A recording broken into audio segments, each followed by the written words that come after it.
Bueno, como podrán ver, me hice versión monito. Ok, al monito le salió barba, creo que no durmió un par de días y se convirtió en eso. Bueno, quiero traerles un planteamiento o una tesis que estuve pensando para poder conversar. En este caso es que el trabajo creativo, que la creatividad y sobre todo teniendo en cuenta la premisa de este festival, que es la soberanía creativa, está en nosotros entrenarla y atravesar todos los espacios que tengamos que atravesar con ella, sin miedo a pensar que ese vaso se va a llenar, porque la creatividad es un vaso que nunca se llena. ¿Okay? Así que vamos a ver cómo funciona eso.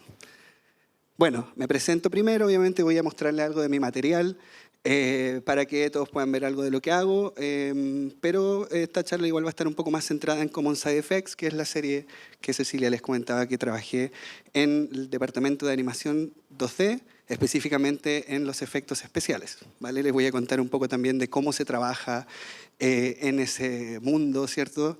Que hoy en día está, hay como un boom de la animación de efectos y creo que se ha logrado también profesionalizar y extender esa práctica. Así que va a estar bien interesante conversarlo. Y cualquier preguntita, por supuesto, guárdenla para el final, porque espero que hagan muchísimas.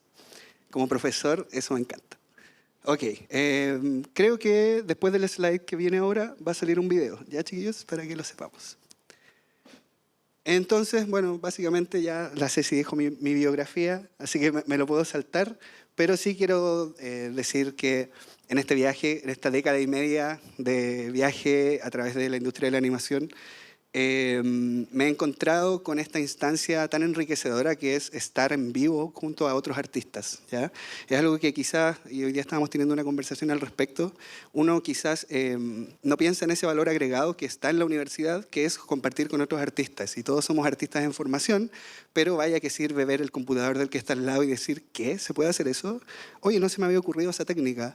Oye, podría mezclar esa técnica con la mía. Quizás sale algo nuevo. Entonces, de repente, esa parte de la universidad y del proceso universitario, valórenlo mucho, porque no se obtiene de un curso pagado de internet, no se obtiene de mentorías, de workshops solamente, sino que es una experiencia diaria, ¿vale? Ahora voy a poner el videito. Bueno, muchas gracias. Esto es el reel de mis trabajos del 2025 hacia atrás. Ok, muchas gracias. Dentro de esas cosas, quizás algunas que no se mencionan en ese reel, pero que sí me gustaría traer a colación, son este cortometraje que mencionó Cecilia, comisionado por la New Camerata Opera de Nueva York. Este cortometraje, por cierto, fue un encargo en el que se me pidió dar vida a una ópera completa orientada a la infancia. ¿Okay? Y en ese aspecto creo que fue bastante interesante ese trabajo. Diría que además fue muy inspirador para el público objetivo. En este caso me alegra mucho mostrarlo porque este cortometraje se ha mostrado en escuelas de Nueva York y ha habido un producto de vuelta que es que le piden a los niños que dibujen a sus personajes favoritos o que hagan sus propios personajes de ese mundo. Entonces he visto mucho de eso y me alegra mucho. Por otra parte, Mariposas Negras, vamos. Voy a entrar más en detalle ahí, pero valiosísimo material audiovisual que espero que todos puedan llegar a ver lo más pronto posible cuando esté disponible. Y ganador de premios Quirino, premios Platino y el Goya, así que muy admirable. Y más adelante, por supuesto, también voy a hablar acerca de mi participación en Common Side Effects. Lo que sí puedo decir ahora de primera parte es que yo partí en ese equipo, en el primer episodio, cuando se armó la primera camada de artistas que iban a intentar darle vida a esta primera parte, y estuve hasta el último capítulo, así que fue un viaje súper interesante, muy intenso, por supuesto. Por ahí algunos me escucharon o reclamar o ser demasiado feliz, y ambos aspectos es algo que vamos a analizar más tarde. Ok, vamos entonces a la tesis de esta conversación. Planteo que el espacio para el crecimiento de una persona que trabaja en el mundo creativo es un espacio infinito, ¿sí? Que quisiera marcar este enunciado mucho, que nadie es lo suficientemente bueno para dejar de aprender, ¿vale? Nadie está sobre nadie. Aquí creo que la persona con más experiencia sigue interiorizándose en cosas que quizás no había pensado, sigue probando técnicas mixtas y sigue evaluando su crecimiento en virtud de las...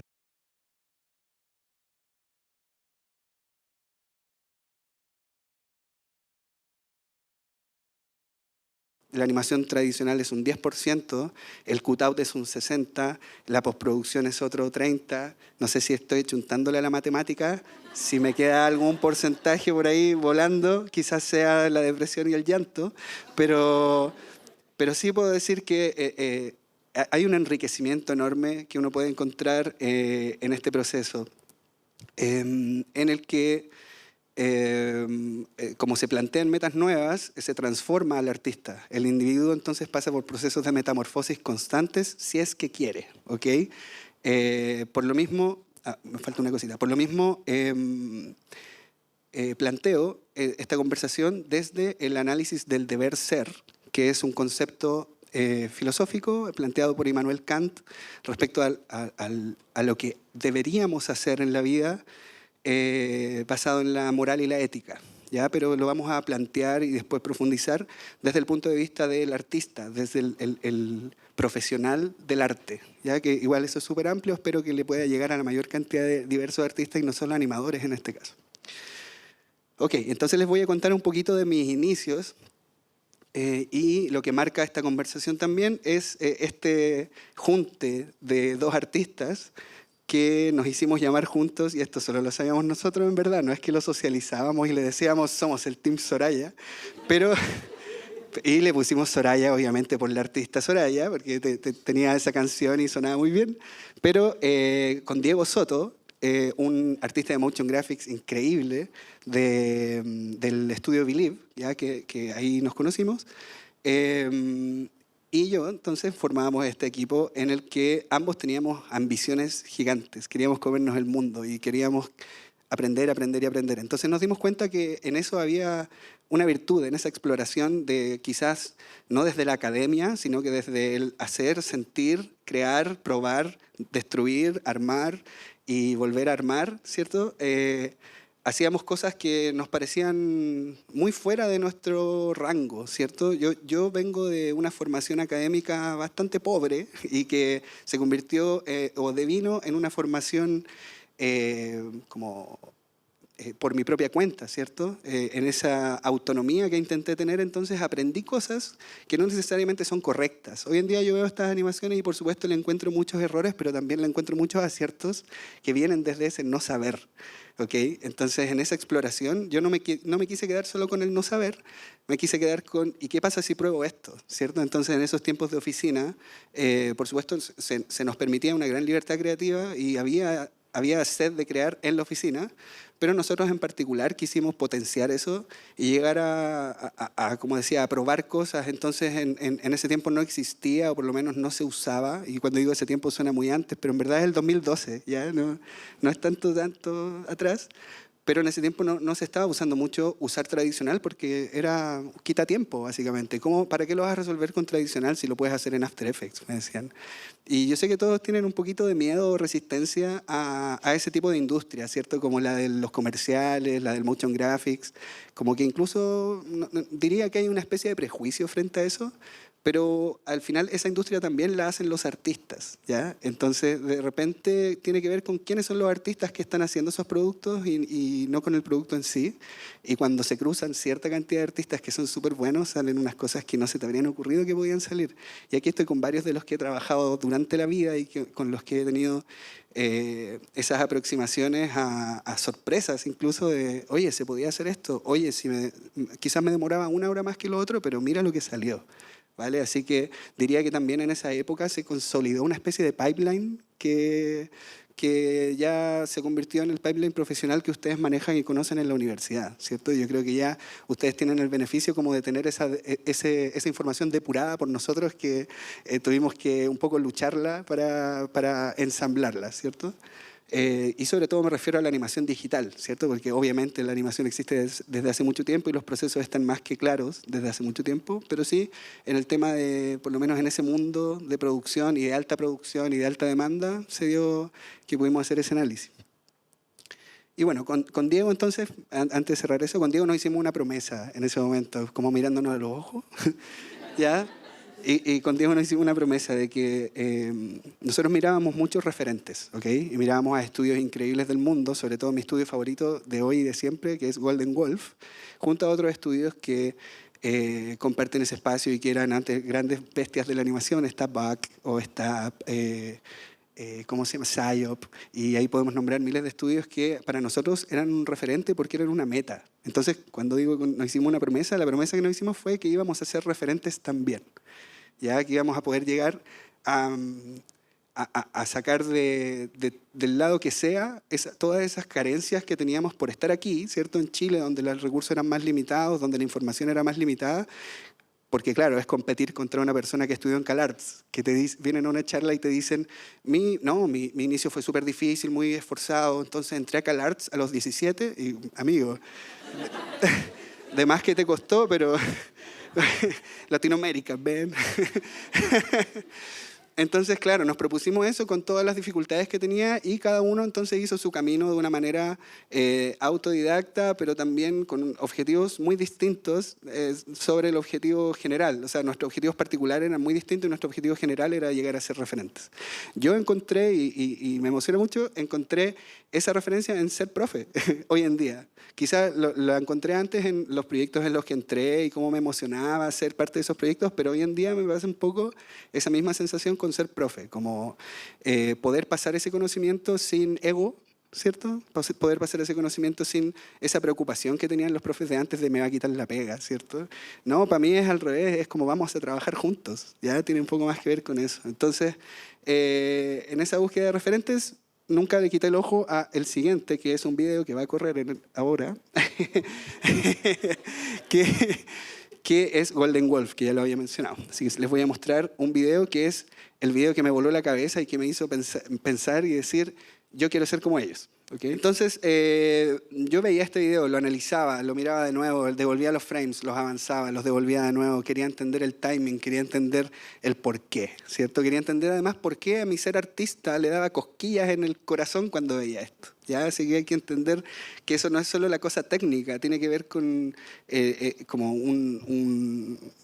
como un espacio completo, holístico de cosas que se conjugan para llegar a esto y por supuesto las personas detrás de esto también con su gran, hermosa carrera habrán luchado para también llegar a estos niveles, ¿cierto?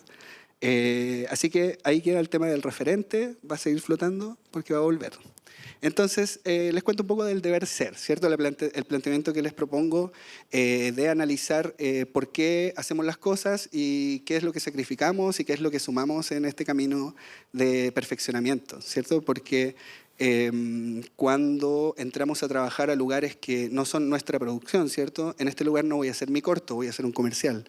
En este lugar no voy a hacer mi película, voy a hacer un video de caso explicativo para que una agencia le explique a su cliente por qué ganaron 10% más de ganancias este año. O sea, suena fome, pero se puede hacer un motion graphics muy interesante como el que acabamos de ver con esa información. Entonces igual tiene una ganancia que es como una ganancia oculta del espacio para poder hacer ese tipo de cosas. Entonces el deber ser, en mi caso, se aplicaba al nacimiento de mi hija, que está acá con nosotros hoy día. Hola, ¿qué tal? El aplauso. Bueno, el nacimiento de Antonella para mí me emociona. Ok, perdón. No pensaba que iba a pasar esto. Okay. El nacimiento de Antonella para mí planteó un desafío, ¿cierto? Que era tener trabajo. Perdón.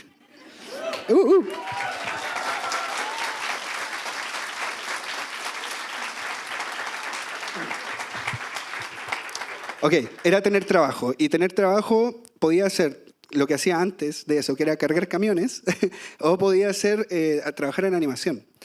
Y en ese caso, el deber ser es necesario, ¿cierto? Es obligatorio, es mantener una familia. Necesito que lo hagas, ¿ok? Necesito que eso lo hagan todos si se ven en esa situación y que no huyan de esa responsabilidad, ¿cierto?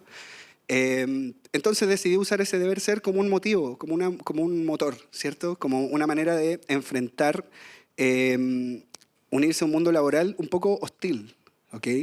Entonces cuando entré a eso empecé a trabajar en comerciales en donde no se ve tu persona, tú eres un número y tienes que producir lo más rápido posible.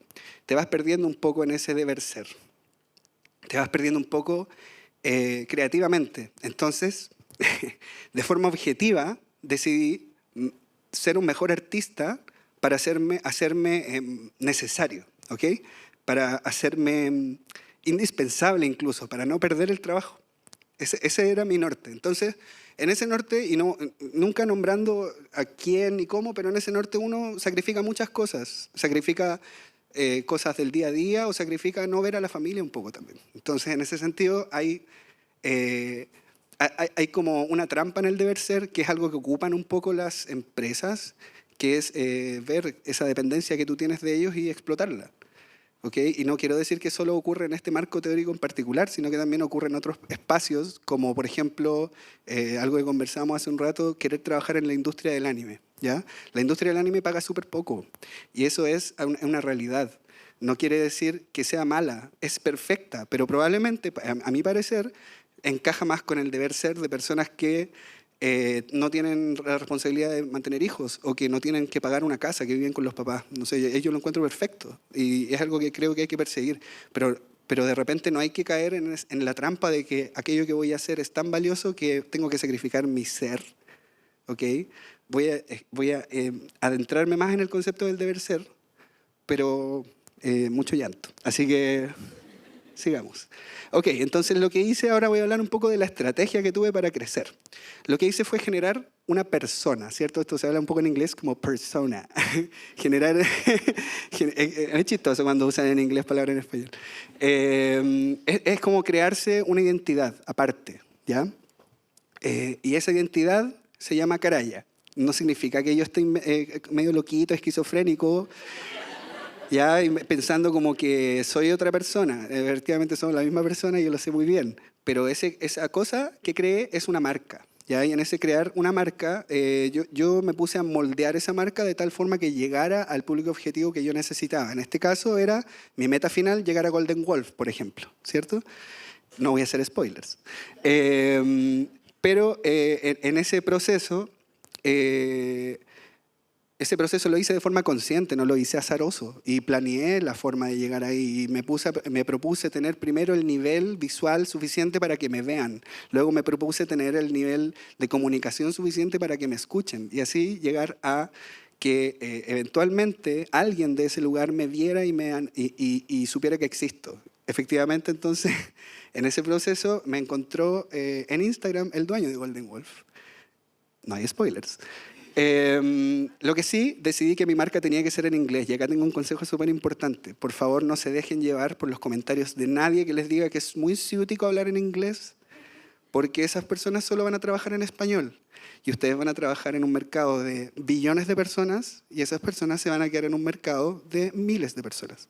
Entonces, abran sus oportunidades laborales estudiando inglés y estudiando hablarlo, no solo estudiar leerlo, porque las reuniones internacionales son siempre en inglés. Si hay un grupo, por ejemplo, de 70 argentinos, 50 chilenos, 20 mexicanos y un brasilero, la reunión es en inglés. ¿Ok? Así que no le pidan al brasilero que se ponga a entender español. En ese caso, todos nos adaptamos al lenguaje universal. Así funciona. Así que, en ese sentido, entonces, digan frame rate, digan shot. No digan plano, cuadro, ¿ya? Así como, en verdad, tampoco les estoy diciendo lo que tienen que hacer, pero si quieren llegar a los mercados internacionales, esa es la manera, ¿ok? Ok, entonces, hablando de referentes, un aplauso para el señor Joseph Gillan. ¡Sí! Supiera.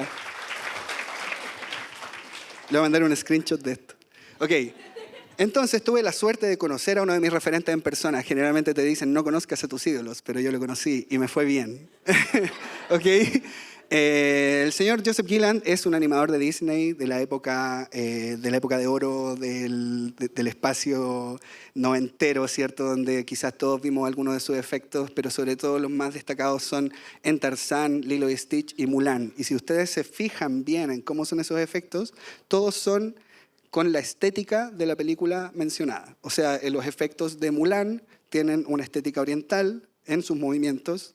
Los efectos de Lilo y Stitch también tienen su propia estética, y en Hércules, sobre todo, que no lo puse en Hércules, es impresionante ver cómo columnas de agua se transforman en columnas de pilares de, no sé, un pilar dórico, ¿cachai? O sea, realmente es impresionante. Por ahí noté que Luciano mencionó que la animación de efectos tiene muy poco marco teórico, que hay solo 2 libros, y efectivamente, Elemental Magic, volumen 1 y volumen 2.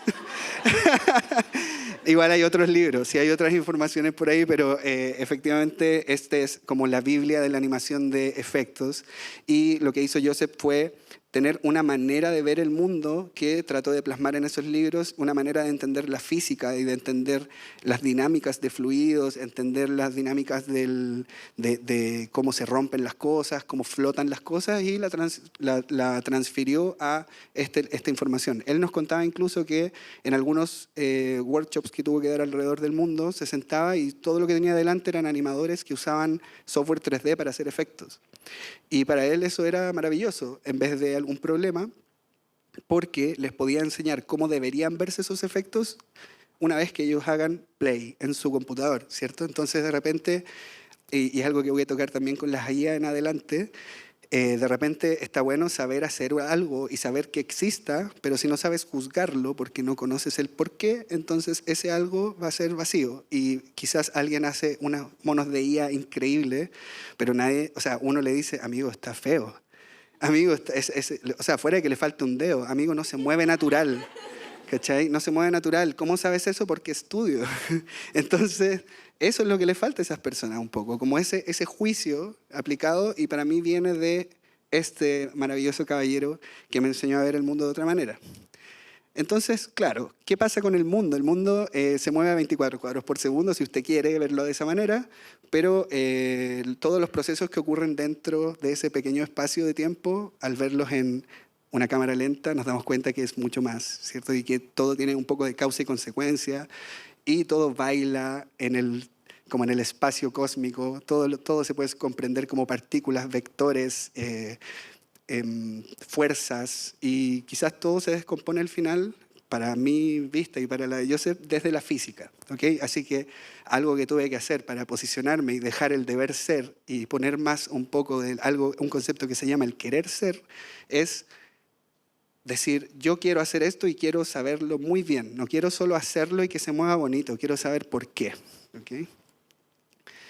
Por lo tanto, me puse a entrenar, y eso es lo que yo más le digo a mis estudiantes, y algunos me ponen una cara como de, entrenar, no lo sé, Rick, pero para mí es fundamental. El entrenamiento no solo es como dibujar 30 veces una mano, ¿cierto? Puede ser dibujar a una persona que viste un segundo afuera de la micro. Todo eso que ocurrió ahí en la pantalla, bueno, casi todo, era una persona que yo vi afuera de la ventana de la micro por un segundo. Y me quedé con la imagen mental y la dibujé en un minuto, ¿cierto? Y eso muchas veces al día, muchas veces al mes, muchas veces al año, ¿ok? Entonces, ese fue un poco mi entrenamiento consciente cuando decidí que quería no solo dedicarme al tema de los efectos, sino que en verdad ser un artista completo, no abandonar la animación de personajes o la creación de personajes porque iba a meterme a efectos, ¿cierto? Tenía demasiada hambre como para dejarlo así. Así que recomendación máxima, entrenar, por favor, les va a hacer demasiado bien. Entonces ya vamos a hacer un viaje ahora un poquito más rápido a través de los trabajos, y me tocó trabajar para Marvel en 2 ocasiones distintas, en 2 proyectos distintos. Uno se llama Marvel TLDR Thanos Rising, en el que trabajé con Barbarita Espinosa acá presente. Un aplauso para ella.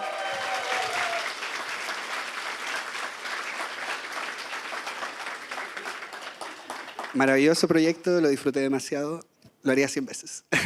Y el otro proyecto es Today in Marvel History, que son unas cápsulas que se crearon para las redes sociales de Marvel. Y ahí trabajé con el artista visual Felipe Fiori, que le mando un abracito por ahí. Lo que me recuerda, en verdad, como todos esos artistas que uno van conociendo en el camino, que es algo que me hubiera gustado decir al inicio, pero lo olvidé. Y es que agradezco mucho a este festival porque también le da el paso no solo al que dirige, no solo al que manda, sino también al que hace. Y pucha que falta eso, ver al que hace. Sí.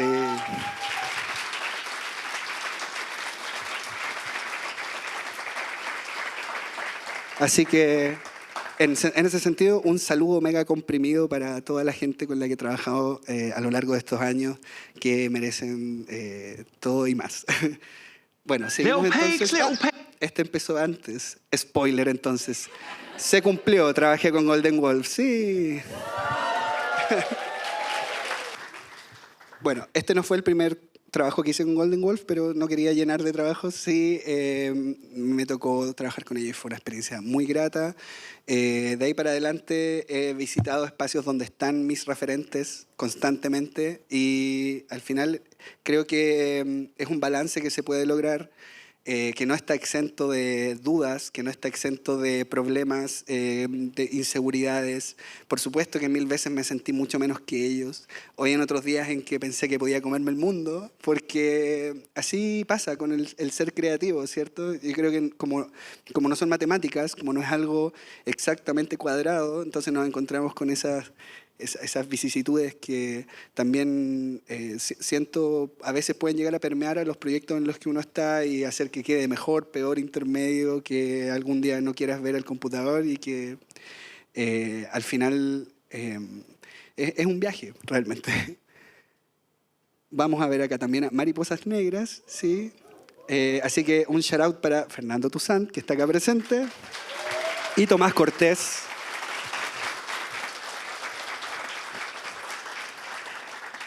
Okay, entonces acá los chicos me llamaron para participar del proyecto. Yo inicialmente estuve trabajando en animación de personajes, pero por suerte, y esto es algo que también pasó en Common Side Effects, vieron el potencial que había trabajando en efectos y me quedé trabajando específicamente en eso, que de verdad es algo que amo y que creo que como decía antes, es algo que se está potenciando cada vez más, pero no es tan visibilizado, si se quiere. Por lo tanto, fue una oportunidad para explorar cosas que quizás no había explorado.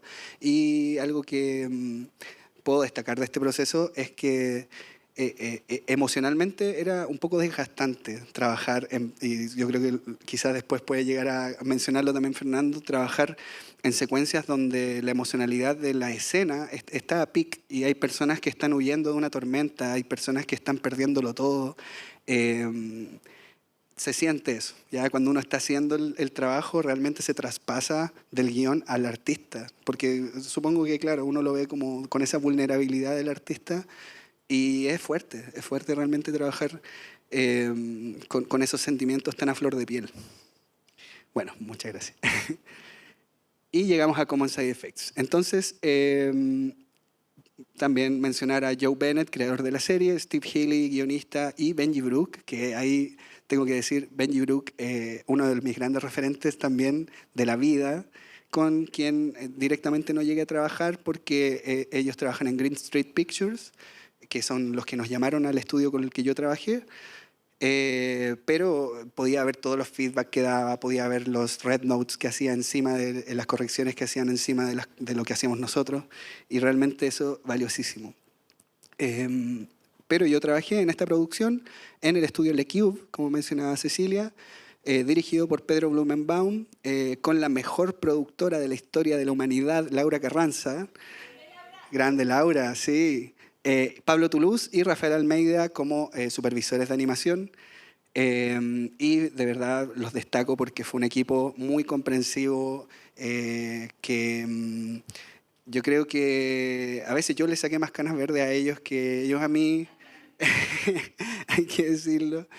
Pero un equipo bastante humano, ya que eso es lo que quiero recalcar sobre todo, donde encontré en todo ese viaje Y terminando sobre todo el viaje encontré una mano amiga más que una empresa, ¿cierto? Una empresa fría. Después trabajamos en otros proyectos que van a salir a la luz pero que no se pueden mencionar.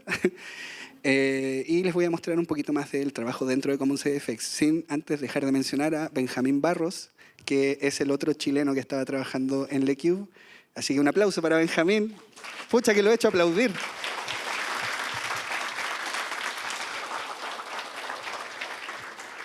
Un gran artista Benjamín, así que lo pueden buscar como Benji Sketches.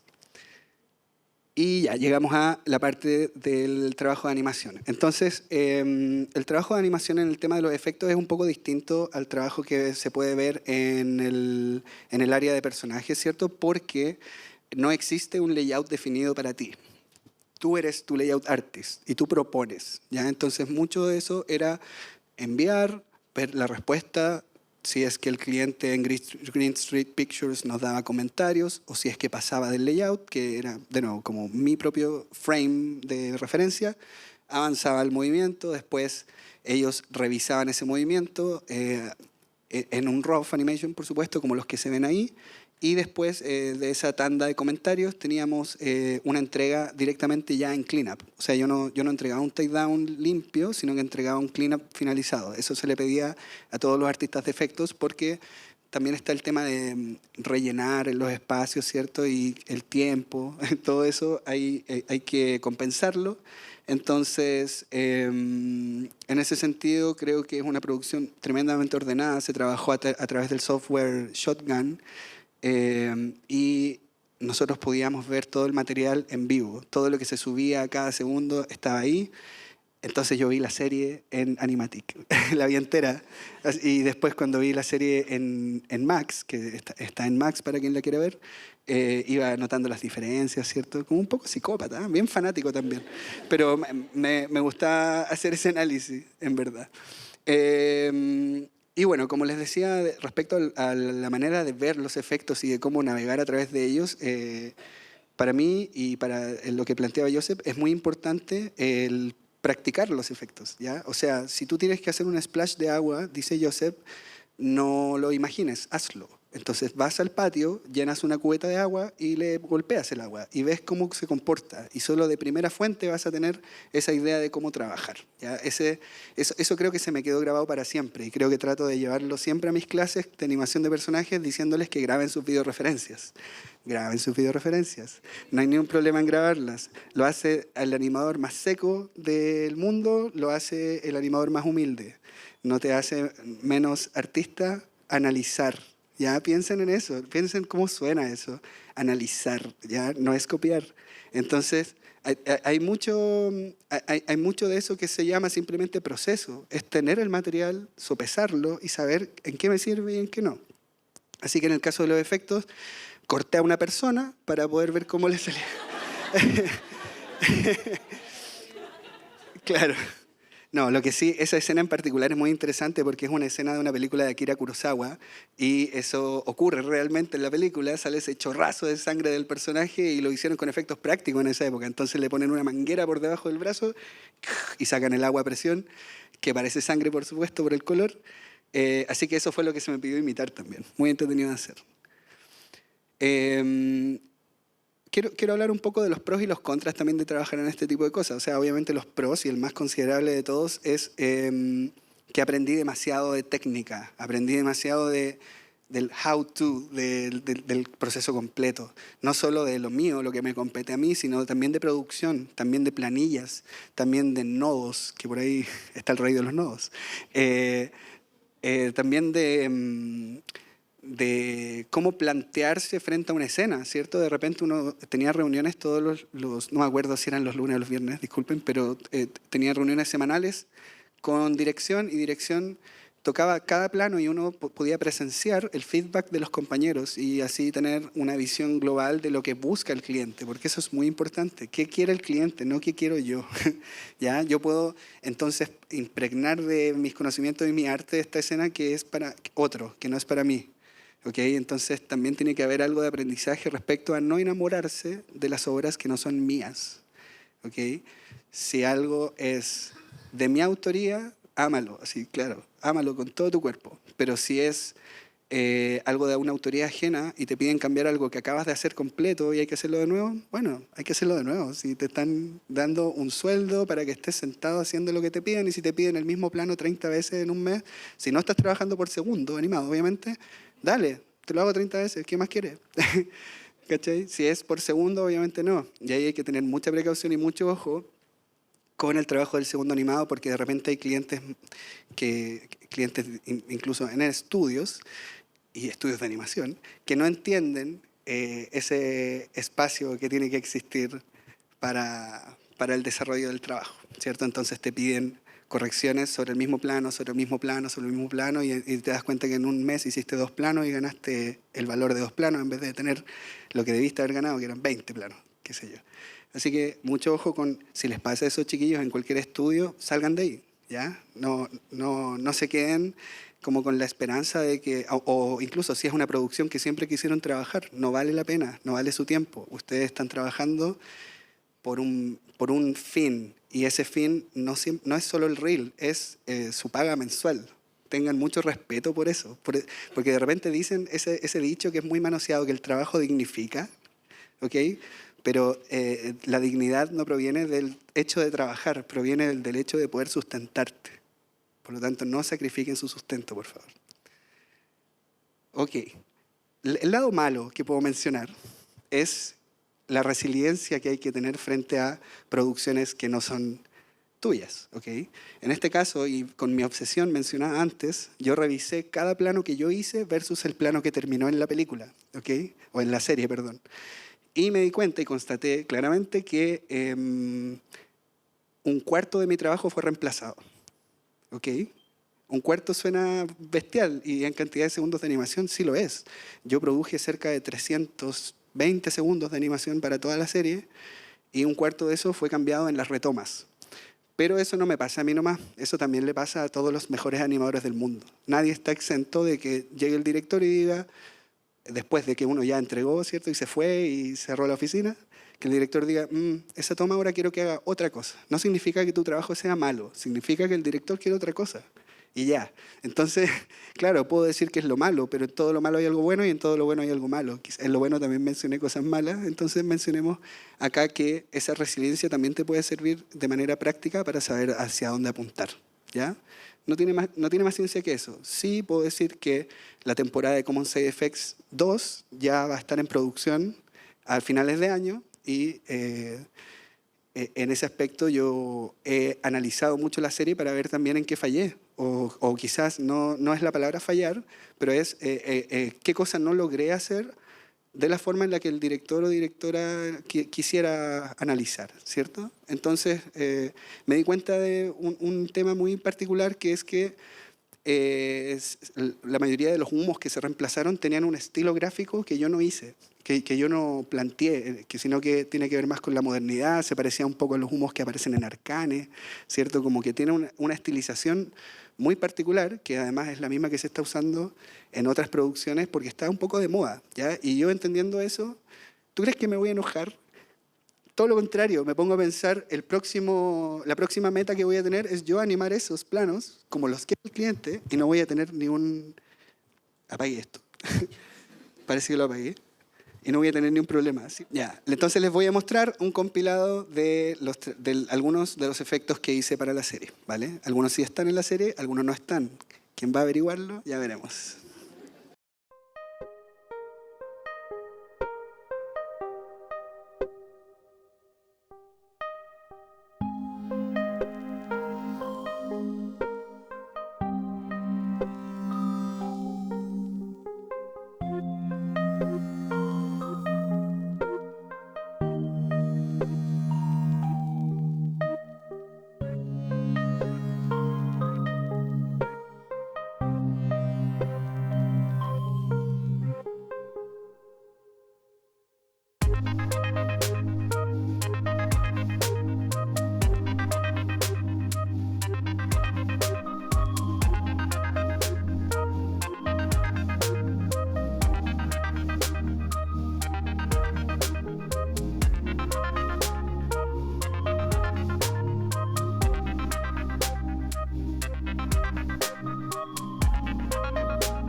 Bueno, puedo decir que fue realmente hermoso trabajar en esa serie, así que no, agradezco a todos los que hicieron posible que pudiera estar ahí.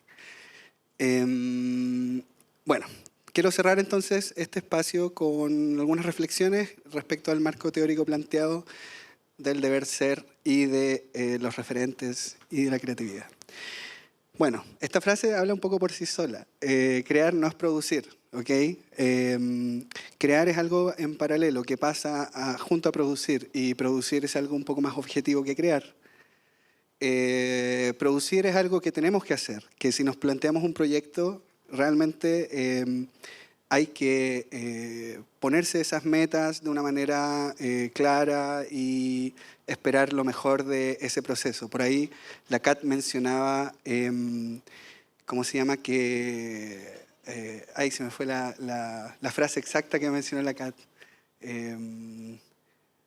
Que como estar en la zona, ¿cierto? Como el hecho de estar en la zona y que no podemos esperar estar en la zona, ¿cierto? Entonces yo quiero llevarlo al otro lado. Como hay días en que no podemos producir, hay días en que nuestras sensaciones nos juegan una mala pasada, hay días en que nuestro cuerpo nos grita descanso, hay días en que por más metas que nos pongamos, la vida nos puede comer. Entonces no se sientan mal si eso les pasa. Traten de trazar planes que les van a ayudar a salir de ese espacio, pero ciertamente no somos robots, ¿ok? Y yo confío en que en su formación ustedes aprendan todas las técnicas posibles para poder disponer de ellas más adelante y poder producir. Pero sepan que el espacio de crear, el hecho de crear, es mucho más grande que eso, ¿cierto? Crear es el sol y producir es la luna en este caso. Digamos que producir se ve bañado por la luz de crear constantemente. El deber ser del creativo es volver al porqué inicial, entonces. O sea, te saqué cuña, saqué reel. El deber ser del creativo es volver al porqué inicial. Entender por qué estamos haciendo las cosas, cómo funcionan, qué es lo que enriquece a esas cosas que se me están pidiendo y quizás así hacerse tremendamente necesario para que nuestro deber ser no nos ate, ¿cierto?, a ser solo funcionales. El deber ser va ligado al querer ser. Y el querer ser es ese lugar en el que nos refugiamos cuando queremos no solo estar produciendo, atrapados en ese espacio de timelines, de deadlines, de sobreexplotación, si se quiere, sobre todo desde los freelance, que ustedes saben, los freelance somos nuestros peores jefes. Sí. Can I get a hell yeah? Hell yeah. Ok, cerramos entonces. Puedo decir que ante un exceso de deber ser, sin considerar el tema de fondo, la creatividad se instrumentaliza. O sea, nos proponemos crear por crear. Y eso no puede ser. Tenemos que encontrar espacios para el descanso. Y el descanso no es solo, entonces, descansar propiamente tal. Es generar con nuestra creatividad cosas totalmente distintas a lo que quizás estamos haciendo en el trabajo para que esa batería interna no muera, ¿cierto? Es como conectarse al cargador. Lo técnico predomina. Eso sí que en el deber ser excesivo se ve mucho, ¿sí? Y es la razón por la que yo me alejé de la animación 3D un poco, como atarse a la funcionalidad del software versus la versatilidad de solo hacer algo en una hoja en blanco porque lo quiero hacer. Se instala el desamor por el hacer. Trabajar en lo creativo a veces ya no es sinónimo de libertad, sino sinónimo de burnout, como lo mencionaba antes, precariedad, algoritmos y deadlines. Así que nos hacemos la pregunta, ¿cuál es el deber ser del trabajo creativo? ¿Cierto? ¿Debemos simplemente adaptarnos? La dejo ahí. Y ahora sí, para cerrar, he cerrado 4 veces. Pensemos qué mundo queremos construir, pensemos qué debemos evitar. Y en este caso quiero mencionar el tema de la IA porque... Eso, sí. Can I get a hell no? Bueno, en el uso de la IA, entonces, ese mundo está siendo capitalizado por personas que no entienden nada de lo que hacemos. Y no tengo una visión clara de si se lo van a tomar o no. Pero también es un momento de que nosotros nos lo tomemos antes. ¿Cierto? Veamos qué podemos hacer con esa información.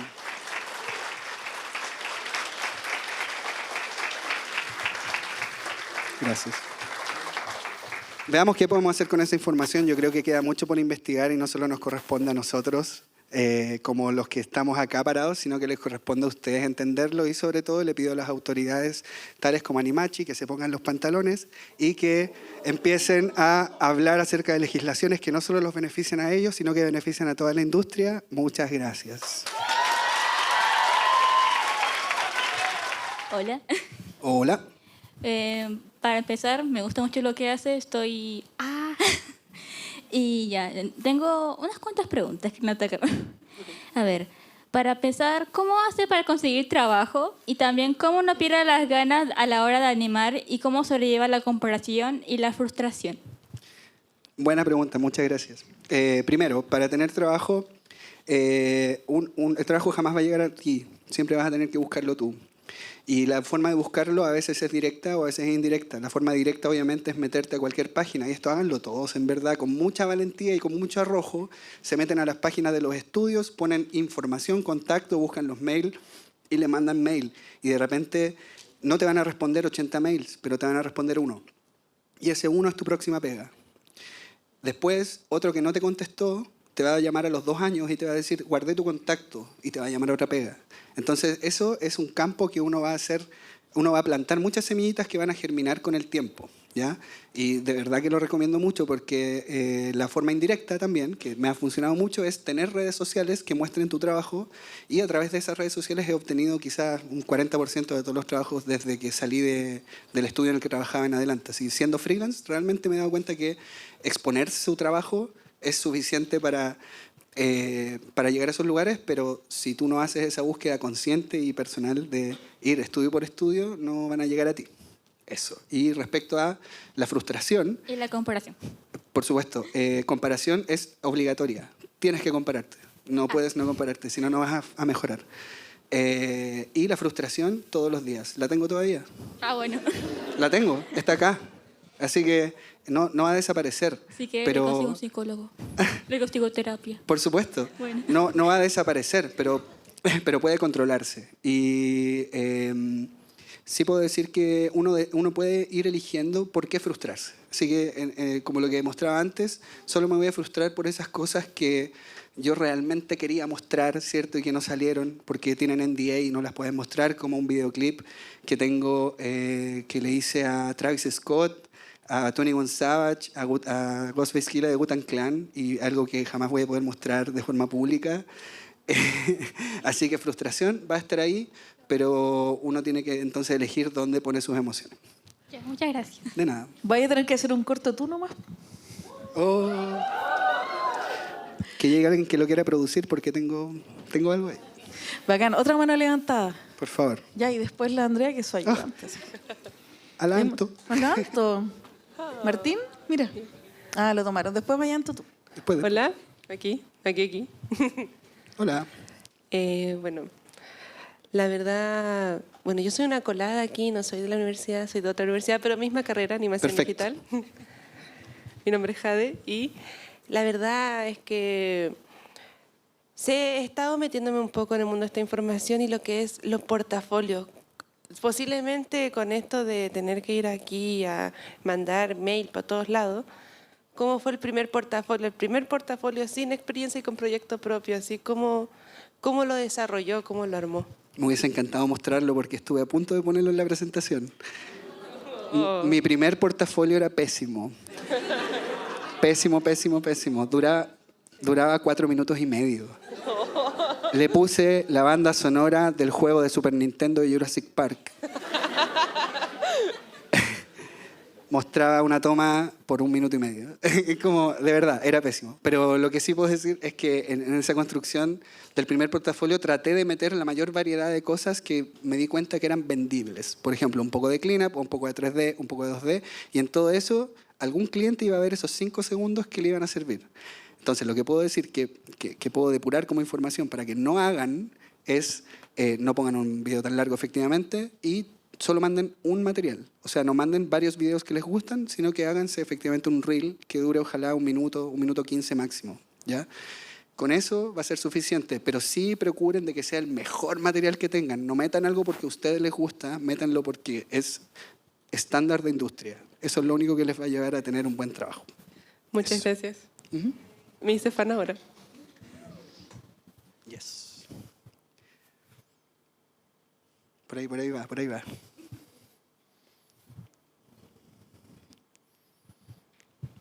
No. Ah, hola. Hola. Hola, hija. Hola, papi. Me da vergüenza. A ver, que no te he preguntado, la verdad, como de cosas de este estilo, así que... Sí, es raro, nunca te he preguntado. Por favor. Por ejemplo, cuando tenías mi edad, primero medio, yo no media, ¿qué hacías cuando sentías como, no sé, como, ¿cómo lo digo? Como siento que está bien, pero podría mejorar, pero sé que en un futuro va a estar mejor porque sigo chico, pero igual siento que podría mejorar o cuestiones así, Ok, entiendo. como todo eso. Qué bien criada. Ok.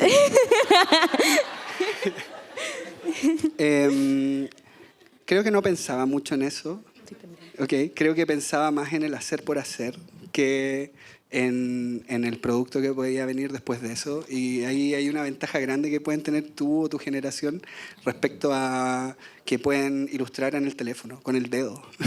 O sea, Yo sé hacer eso, así que- hay tantos medios, es que es impresionante cómo ilustra con el dedo. Sí. Pero hay tantos medios en los que ahora tienen información de cómo se hacen las cosas en YouTube, que yo creo que de ahí es donde me agarraría, como de buenos materiales educativos que traspasen información didáctica y concreta que me aseguren tener más técnicas para sentirme más seguro.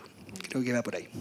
Ah, también, con la, como datazo, con la, como estudio extra que he tenido desde que nací, básicamente, porque tenía un animador enseñándome todo desde toda mi vida,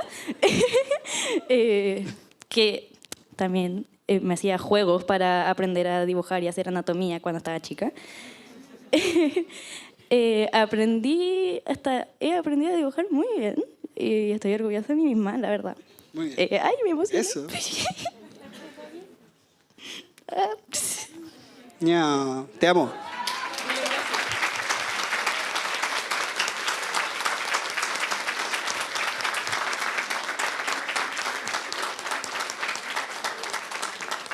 Bueno. Bueno, gracias por haberme enseñado todo lo que sé. Que también, claro, aprendí otras cosas como por mí misma, pero aprendí todas mis bases por ti. Un aplauso. Sí. No te preocupes.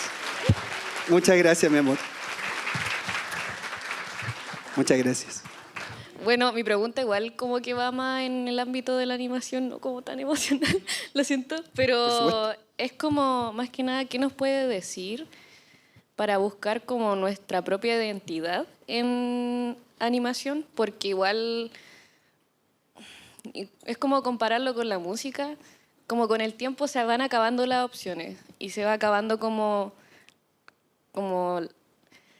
la gente, o sea, como el tipo de estilo único de uno, y para mí igual ha sido como súper complejo como saber qué voy a hacer, saber qué quiero hacer, cómo lo quiero hacer y cómo quiero que sea mío. Igual encuentro, por eso le pregunto, porque siempre su marca ha sido súper interesante y desde como el día 1 que nos empezó a hacer clase se ha vuelto como el gran, como dijo usted, como Referente. modelo a seguir. Sí, nuestro referente, porque es como uno de nuestros mejores profes. No.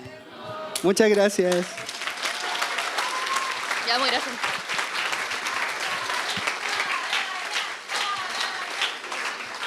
Oye, me gustaría quedarme con solo esa frase. Puedo decirlo muy cortita, lo voy a decir muy cortita y Toma, rápida. toma. Con los dos micrófonos. Gracias, gracias. Ya. Es que estamos acostumbrados a ver plataformas muy limitadas, ¿ok? Estamos acostumbrados a ver solo Netflix, Crunchyroll, YouTube, y quizás algunos creadores aparecen por ahí en distintas de esas plataformas, pero no estamos acostumbrados a ver Behance, no estamos acostumbrados a ver Dribbble, no estamos acostumbrados a ver plataformas que están hechas para que los artistas muestren su trabajo. Y creo que el Ultimate estilo aún no ha sido creado. Ojalá nunca sea creado, porque siempre vamos a tener un poquito más de nuestra idiosincrasia que meterle, un poquito más de nuestros valores o no un poquito más de nuestras influencias personales para meterle, y yo creo que desde el siglo cero hasta ahora cada pintor se ha referenciado del pintor anterior, cada animador se ha referenciado del animador anterior, así que creo que es un poco eso, manejarse y navegar en mares desconocidos de otros estilos y planteamientos para llegar a tu propio estilo. Eso.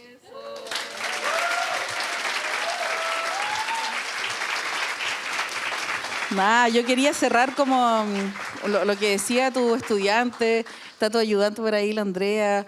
La idea es que yo estoy muy feliz que haya llegado a UDLA, porque en el fondo te vaya a multiplicar como Gremlin, ¿cachai? Como que en el fondo van a haber muchas carayas, la Anto que también dibuja por esa referencia.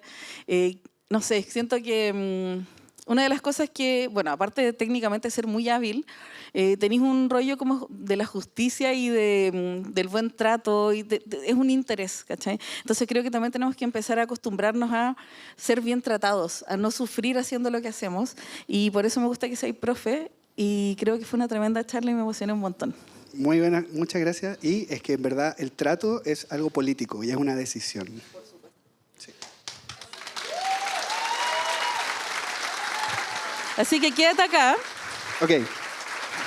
Me encantaría otro aplauso más grande y con más gritos para Caraya para despedirlo.